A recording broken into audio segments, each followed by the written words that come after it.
Good morning all of you.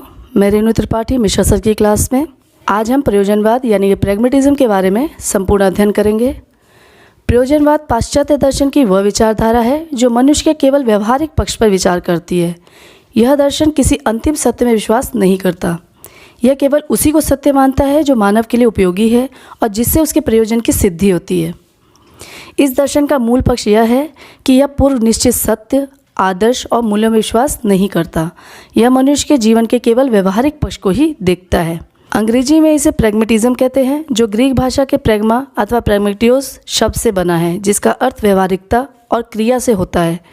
चूँकि यह दर्शन मनुष्य के व्यवहारिक पक्ष पर ही विचार करता है और समस्त सृष्टि को क्रियाओं का परिणाम मानता है, इसलिए इसे अंग्रेजी में प्रैग्मेटिज्म और हिंदी में व्यवहारिकतावाद कहना अधिक उपयुक्त है। परंतु अधिकतर भारतीय विद्वान इसे प्रयोजनवाद की संज्ञा देते हैं। पाश्चात्य जगत में प्रयोजनवादी विचारों की झलक सर्वप्रथम यूनानी दार्शनिक हेराक्लिटस के विचारों में मिलती है। उसने इस संसार को परिवर्तनशील बताया और कहा कि सभी वास्तविक चीज़ें परिवर्तनशील है, इसलिए शाश्वत सत्य कुछ भी नहीं हो सकता। एक स्वतंत्र दर्शन के रूप में इस विचारधारा का विकास 19वीं शताब्दी में अमेरिका में प्रारंभ हुआ। अमेरिका के चार्ल्स सैंडर पियर्स और विलियम जेम्स इस विचारधारा के प्रतिपादक माने जाते हैं। जेम्स ने मानव अनुभव के महत्व को स्पष्ट किया और मानव को समस्त वस्तुओं और क्रियाओं की सत्यता की कसौटी बताया। जेम्स के बाद अमेरिका के ही विचारक जॉन डीवी ने इस विचारधारा को आगे बढ़ाया। जॉन डीवी ने व्यक्ति की इच्छा शक्ति को सामाजिक परिप्रेक्ष्य में स्वीकार किया। डीवी के बाद अमेरिका में उनके ही शिष्य किलपैट्रिक ने इस विचारधारा को आगे बढ़ाया। इन सब में डीवी का योगदान सबसे अधिक है। हमें किसी भी दार्शनिक चिंतन धारा के स्वरूप को समझने के लिए उसकी तत्वमीमांसा यानी कि मेटाफिजिक्स, ज्ञान मीमांसा यानी कि एपिस्टेमोलॉजी और मूल्य एवं आचार मीमांसा यानी कि एक्सियोलॉजी एंड एथिक्स को समझना आवश्यक होता है। प्रयोजनवादियों ने इस सृष्टि और मनुष्य के संबंध में उनका जो चिंतन किया है, उसी के आधार पर हम प्रयोजनवादी के तत्वमीमांसा, ज्ञान मीमांसा और आचार मीमांसा के बारे में समझेंगे। सबसे पहले हम मेटाफिजिक्स की बात करते हैं। तो प्रयोजनवादी इस ब्रह्मांड की रचना के संबंध में विचार करने के स्थान पर मनुष्य जीवन के वास्तविक पक्ष पर ही विचार करते हैं। ये इस ब्रह्मांड के बारे में इतना ही कहते हैं कि यह अनेक वस्तुओं और क्रियाओं से बनता रहता है। इस इंद्रिय ग्रह संसार के अतिरिक्त ये किसी अन्य संसार के अस्तित्व को नहीं मानते। ये इस ब्रह्मांड के किसी अंतिम सत्य की खोज नहीं करते, ये तो प्रत्यक्ष को ही सत्य मानते हैं। आगे हम जेम्स की बात करें तो जेम्स ने संसार की उन्हीं वस्तुओं और क्रियाओं को सत्य मानते थे जो मानव के जीवन के लिए उपयोगी है और उसकी प्रकृति को समग्र रूप से संतुष्ट करती है। उनकी इन विचारधारा को मानवतावादी विचारधारा ह्यूमनिस्टिक प्रैग्मेटिज्म कहा जाता है। कुछ प्रयोजनवादी केवल उसे ही सत्य मानते हैं जो प्रयोग की कसौटी पर खरा उतरता है। उनकी इस विचारधारा को प्रयोगवादी प्रयोजनवाद यानी कि एक्सपेरिमेंटल प्रैग्मेटिज्म कहा जाता है। कुछ प्रयोजनवादी अनुभवसिद्ध ज्ञान को ही सत्य मानते हैं, भले ही उसे किसी भी भाषा में व्यक्त किया जाए। इसे नाम रूपी प्रयोजनवाद कहते हैं यानी कि नॉमिनलिस्टिक प्रैग्मेटिज्म कहते हैं। प्रयोजनवादियों का एक वर्ग मनुष्य को मनोशारीरिक प्राणी मानता है और केवल उन्हीं को सत्य मानता है जो मनुष्य के जीव वैज्ञानिक आवश्यकताओं की पूर्ति करते हैं। इसे जीव विज्ञानवादी प्रयोजनवाद यानी कि बायोलॉजिकल प्रैग्मेटिज्म कहते हैं। बात करते हैं प्रयोजनवाद की ज्ञान मीमांसा की यानी कि एपिस्टेमोलॉजी की। प्रयोजनवादियों के अनुसार अनुभवों की पुनर्रचना ही ज्ञान है। ये ज्ञान को साध्य नहीं अपितु मनुष्य जीवन को सुखमय बनाने का साधन मानते हैं। इनके अनुसार ज्ञान की प्राप्ति सामाजिक क्रियाओं में भाग लेने से स्वयं होती है। कर्मेंद्रिय और ज्ञानेंद्रियों को ये ज्ञान का आधार, मस्तिष्क तथा बुद्धि को ज्ञान का नियंत्रक और सामाजिक क्रियाओं को ज्ञान प्राप्त करने का माध्यम मानते हैं। बात करते हैं आचार मीमांसा एवं मूल्य मीमांसा की। प्रयोजनवादी पूर्व निश्चित सत्य, आदर्श और मूल्यों में विश्वास नहीं करते, इसलिए यह मनुष्य के लिए कोई निश्चित आचार संहिता नहीं बनाते।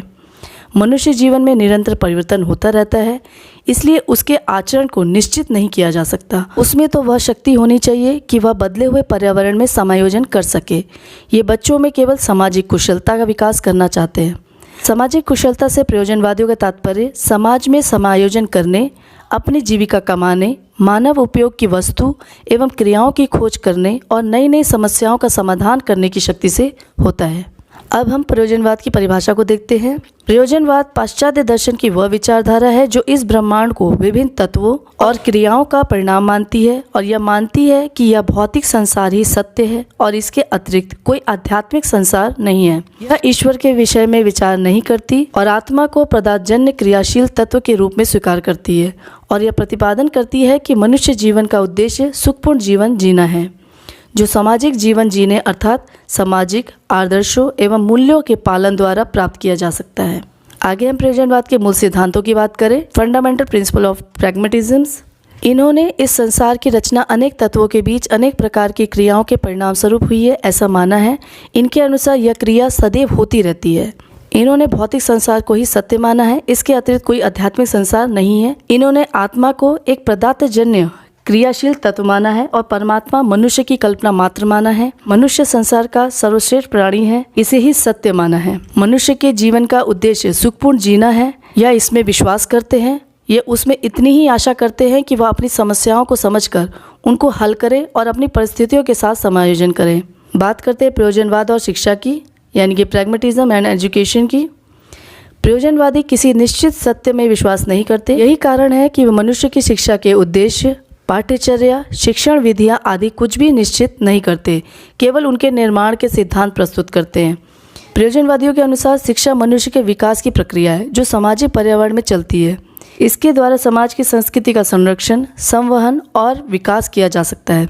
जॉन डेवी के अनुसार शिक्षा व्यक्ति की उन सब योग्यताओं का विकास है जो उसमें अपने पर्यावरण पर नियंत्रण रखने तथा अपनी संभावनाओं को पूर्ण करने की सामर्थ्य प्रदान करे। Education is the development of all those capacities in the individual which will enable him to control his environment and fulfill his possibilities. शिक्षा के उद्देश्य की बात करें तो प्रयोजनवादी पूर्व निश्चित आदर्श और मूल्यों में विश्वास नहीं करते। उनका मानना है कि मनुष्य का प्राकृतिक एवं सामाजिक पर्यावरण सदैव बदलता रहता है और इस बदलते हुए पर्यावरण में मानव नित्य नए अनुभव करता है और नए नए आदर्श और मूल्यों का निर्माण करता है। इसलिए शिक्षा के उद्देश्य निश्चित नहीं किए जा सकते। इस संबंध में डीवी का कथन है कि शिक्षा के अपने में कोई उद्देश्य नहीं होते, उद्देश्य तो व्यक्तियों के होते हैं और व्यक्तियों के उद्देश्य में बड़ी भिन्नता होती है और जैसे जैसे भिन्नता में विकास होता जाता है और उसके उद्देश्य भी बदलते जाते हैं। प्रयोजनवाद में शिक्षा की पाठ्यचर्या की बात करें तो निश्चित उद्देश्यों के अभाव में पाठ्यचर्या को निश्चित करने का प्रश्न ही नहीं उठता। प्रयोजनवादियों के अनुसार मनुष्य के अनुभव और आवश्यकताएं बदलती रहती है, अतः पाठ्यचर्या को भी बदलते रहना चाहिए। किस समय पाठ्यचर्या का निर्माण किस प्रकार करना चाहिए, इस संबंध में प्रयोजनवादियों के विचार बड़े मूल्यवान हैं।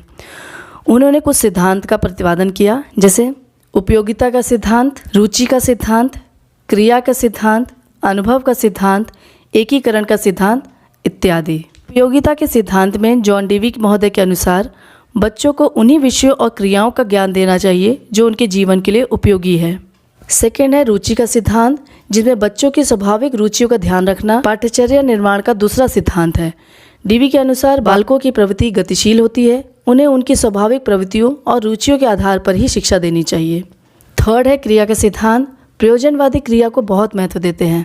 उनका कहना है कि पाठ्यचर्या का संबंध बच्चों की वास्तविक क्रियाओं, इन क्रियाओं से प्राप्त अनुभवों और भावी व्यवसायों, इन तीनों का ही होना चाहिए। जॉन डेवी क्रिया को पाठ्यचर्या का आधार मानते हैं। उनकी दृष्टि से पाठ्यचर्या में पाठ्य विषयों के अतिरिक्त सामाजिक क्रियाओं का भी स्थान दिया जाना चाहिए। नेक्स्ट है अनुभव का सिद्धांत। प्रयोजनवादी अनुभव को भी बहुत महत्व देते हैं। जॉन डेवी ने सामाजिक अनुभवों को पाठ्यचर्या का आधार मानते थे। बालकों के शैक्षिक अनुभव रचनात्मक होते हैं। शैक्षिक अनुभव के अंतर्गत समाज की आर्थिक, राजनीतिक, औद्योगिक, भौतिक और सामाजिक दशाएं आती है। शैक्षिक अनुभव के द्वारा ही बच्चे नवीन अनुभव प्राप्त करते हैं और पूर्व संचित अनुभवों का विकास करते हैं। इसके लिए बच्चों को स्वानुभव का पूरा अवसर मिलना चाहिए। लास्ट है एकीकरण का सिद्धांत। प्रयोजनवादी ज्ञान को एक इकाई मानते हैं। इनके अनुसार बच्चों को किसी भी स्तर पर जो विषय पढ़ाया जाए और जो क्रियाएं कराई जाए, उन सबको एक इकाई के रूप में प्रस्तुत करना चाहिए, अर्थात उनमें आपसी संबंध होना चाहिए। प्रयोजनवादी सबसे अधिक महत्व क्रिया को देते हैं, इसलिए वे क्रिया को ही आधार बनाकर इन विषयों का ज्ञान एवं क्रियाओं का प्रशिक्षण उनके इर्द गिर्द विकसित करने पर बल देते हैं। नेक्स्ट हम शिक्षण विधियों की बात करें तो जॉन डेवी ने शिक्षा के दो अंग माने हैं। एक है मनोवैज्ञानिक और दूसरा है सामाजिक। मनोवैज्ञानिक अंग से तात्पर्य सीखने वाले की जन्मजात शक्ति, रुचि, रुझान और योग्यता से होता है। मनुष्य का विकास उनकी इस जन्मजात शक्तियों के आधार पर ही होता है। इसलिए प्रयोजनवादी शिक्षण विधियों के विधान में बच्चे की जन्मजात शक्तियों, रुचि, रुझान और योग्यता का ध्यान रखते हैं। शिक्षा के सामाजिक अंग पर भी प्रयोजनवादी ने प्रकाश डाला है। इन्होंने स्पष्ट किया कि शिक्षा एक सामाजिक प्रक्रिया है जो सामाजिक पर्यावरण में ही चलती है। इन्होंने यह भी बताया कि बच्चे का विकास उनके सामाजिक पर्यावरण पर भी निर्भर करता है। इसलिए विद्यालयों में उच्च सामाजिक पर्यावरण के निर्माण और बच्चों द्वारा सामाजिक क्रियाओं में भाग लेकर स्वाभाविक ढंग से सीखने पर बल देते हैं। शिक्षण संबंधी इन सिद्धांतों पर आधारित अनेक शिक्षण विधियों का निर्माण हुआ है। जॉन डेवी ने प्रयोग विधि का विकास किया है, जिसे आज समस्या समाधान विधि कहते हैं। यह वैज्ञानिक विधि है। इस विधि के 5 पद है: समस्या की अनुभूति, समस्या का विश्लेषण, उपकल्पना का निर्माण, उपकल्पनाओं का परीक्षण और मूल्यांकन। उनके शिष्य किलपैट्रिक ने प्रोजेक्ट विधि का निर्माण किया। यह विधि भी 5 पदों वाली विधि है। इनके 5 पद है: प्रोजेक्ट का चयन, लक्ष्य निर्धारण, योजना निर्माण, योजना का क्रियान्वयन और मूल्यांकन। प्रोजेक्ट विधि में बच्चों के जीवन से संबंधित किसी कार्य का चुनाव किया जाता है और बच्चे उस कार्य को पूरा करने में अनेक विषयों का ज्ञान और सामाजिक क्रियाओं में प्रशिक्षण प्राप्त करते हैं। इसमें बच्चों की रुचि, रुझान, योग्यता और आवश्यकताओं सभी का पूरा ध्यान रखा जाता है। आजकल अन्य शिक्षण विधियाँ भी इन्हीं सिद्धांतों पर निर्मित की जा रही है। अब बच्चों को वास्तविक परिस्थितियों में रखकर वास्तविक समस्याओं के हल करने पर अवसर दिए जाते हैं। अब बच्चों पर ज्ञान थोपा नहीं जाता, अपितु उन्हें स्वयं करके सीखने अर्थात स्वयं के अनुभव से सीखने के अवसर दिए जाते हैं। इस प्रकार से सीखा हुआ ज्ञान स्थायी होता है। बात करते हैं प्रयोजनवाद में अनुशासन की। तो प्रयोजनवाद प्रभावात्मक अनुशासन, दमनात्मक अनुशासन अथवा मुक्तात्मक अनुशासन किसी में भी विश्वास नहीं करते। ये तो सामाजिक अनुशासन को महत्व देते हैं। इनके अनुसार बच्चों पर बाहर से दबाव डालकर विद्यालय में व्यवस्था कायम रखना अनुशासन नहीं है। विद्यालय में अनुशासन का अर्थ है कि बच्चे स्वेच्छा से विद्यालय की सामाजिक क्रियाओं में भाग लें और अधिक से अधिक अनुभव प्राप्त करें। इसके लिए वे बच्चे को किसी प्रकार के आदेश देना उचित नहीं समझते। ये तो क्रिया को महत्व देते हैं। इस संबंध में जॉन डेवी का कहना है कि विद्यालयों में उचित सामाजिक पर्यावरण उपस्थित कीजिए, बच्चों को उस सामाजिक पर्यावरण में सौद्देश्य क्रियाएं करने दीजिए। सामूहिक क्रियाएं में भाग लेने से बच्चों की मूल प्रवृत्तियों का उदात्तीकरण होता है और उनमें अपने आप एक प्रकार का अनुशासन उत्पन्न हो जाएगा। इसको उन्होंने स्व अनुशासन कहा है। प्रयोजनवाद में शिक्षा की भूमिका की बात करें तो प्रयोजनवादी बच्चों को सूचनाएं देने के पक्ष में नहीं है। ये चाहते हैं कि बच्चे स्वयं ज्ञान की खोज करें और ज्ञान की इस खोज करने में शिक्षक सक्रिय निरीक्षक और पथ प्रदर्शक का कार्य करें। शिक्षक बच्चों को ज्ञान देने के स्थान पर उन्हें ऐसा पर्यावरण प्रदान करें कि वह सही निर्णय निकालने में समर्थ हों। शिक्षक का कर्तव्य है कि वह बच्चों को समस्याओं के प्रति संवेदनशील और उनके हल ढूंढने के लिए क्रियाशील बनाएं, जिससे वे अपने जीवन में किसी भी क्षण किसी भी समस्या का हल कर सकें। बात करें शिक्षार्थी की, प्रयोजनवादी व्यष्टि और समाज दोनों के विकास के पक्षधर हैं। बच्चों को अपनी रुचि, रुझान, योग्यता और आवश्यकताओं के अनुसार विकास करने के स्वतंत्र अवसर देने चाहिए, जिससे वह अपनी व्यक्तिगत योग्यताओं का उच्चतम विकास कर सके तथा समाज का अधिकतम लाभ पा सके। ये बच्चों को अपने विकास के स्वतंत्र अवसर प्रदान करते हैं, पर यह विकास सामाजिक परिप्रेक्ष्य में ही होना चाहिए। बात करें विद्यालय की, तो प्रयोजनवादी परंपरागत विद्यालय का विरोध करते हैं, क्योंकि उनमें बच्चों को केवल पूर्व निश्चित आदर्शों का ज्ञान कराया जाता है। इनकी दृष्टि में विद्यालय बच्चों के लिए जीवित प्रयोगशालाएं होनी चाहिए, जहां बच्चे वास्तविक सामाजिक परिस्थितियों के बीच कार्य करें, निरीक्षण करें, अनुभव करें और अपने लिए आदर्शों की खोज करें। जॉन डेवी के अनुसार अच्छे विद्यालय वे विद्यालय हैं जहां नैतिक शिक्षा आदेशों के रूप में नहीं दी जाती, अपितु सामाजिक क्रियाओं के आधार पर दी जाती है। उनके शब्दों में कहें तो विद्यालय समाज का लघु रूप होता है। School is the miniature society, अतः उसे आर्टिफिशियल से दूर रखना चाहिए और वहाँ बच्चों को अपने जीवन से संबंधित समस्याओं को हल करने के अवसर प्रदान करने चाहिए। जॉन डेवी परिवार, समुदाय और विद्यालय इनके आपसी सहयोग पर बहुत बल देते थे। अंत में हम प्रयोजनवाद का मूल्यांकन देखते हैं। Evaluation of the contribution of pragmatism to education. यह एक दर्शन के रूप में प्रयोजनवाद हमें केवल भौतिकवादी दृष्टिकोण प्रदान करता है। इस लोक से परे की बात यह नहीं करता। यह संसार, जीव और जड़ की उत्पत्ति के बारे में इतना कहकर ही शांत हो जाता है कि यह विभिन्न क्रियाओं का परिणाम है। इसका पूरा ध्यान मानव जीवन को सुखी बनाने में केंद्रित है। पूर्व निश्चित आदर्शों और मूल्यों की अवहेलना करने के कारण यह उसे वास्तविक सुख और शांति ही प्रदान कर सका है। परंतु शिक्षा दर्शन के रूप में यह प्रगतिशील दर्शन है और आज की शिक्षा इससे काफ़ी प्रभावित है। यथार्थवाद और प्रकृतिवाद ने शिक्षा को मनोवैज्ञानिक और वैज्ञानिक आधार ही दिए थे। प्रयोजनवाद ने उसे एक तीसरा आधार भी दिया, जिसे हम सामाजिक आधार कहते हैं। इसके अनुसार शिक्षा एक सामाजिक गतिशील और विकास की प्रक्रिया है। प्रयोजनवाद की इस विचार ने प्रगतिशील शिक्षा को जन्म दिया। जहाँ तक शिक्षा के उद्देश्य की बात करें तो प्रयोजनवादी उन्हें निश्चित करने के पक्ष में नहीं है। इसका स्पष्टीकरण है कि यह संसार और मनुष्य जीवन परिवर्तनशील है, इसलिए शिक्षा का कोई निश्चित उद्देश्य नहीं हो सकते। यदि शिक्षा का कोई उद्देश्य हो सकता है तो वो यही कि उसके द्वारा मनुष्य का समाज विकास कर उसे इस योग्य बनाया जाए कि वह बदलते हुए समाज के अनुकूल कर सके और अपनी आवश्यकताओं की पूर्तियों के लिए सामाजिक पर्यावरण पर नियंत्रण रख सके। कुल मिलाकर यह कहा जा सकता है कि एक दार्शनिक चिंतन धारा के रूप में प्रयोजनवाद एक अधूरा दर्शन है। यह मनुष्य के केवल सामाजिक पक्ष पर ही ध्यान केंद्रित रखता है, उसके आध्यात्मिक पक्ष पर विचार नहीं करता। इसका यह विचार है कि मनुष्य को सब कुछ अपने अनुभव के कसौटी पर ही मिलता है। पाठ्यचर्या निर्माण के जो सिद्धांत प्रयोजनवादी ने विकसित किए हैं वे सभी को स्वीकार हैं। शिक्षण विधियों में सामाजिक क्रियाओं को महत्व देने के बाद आज भी हम मानते हैं।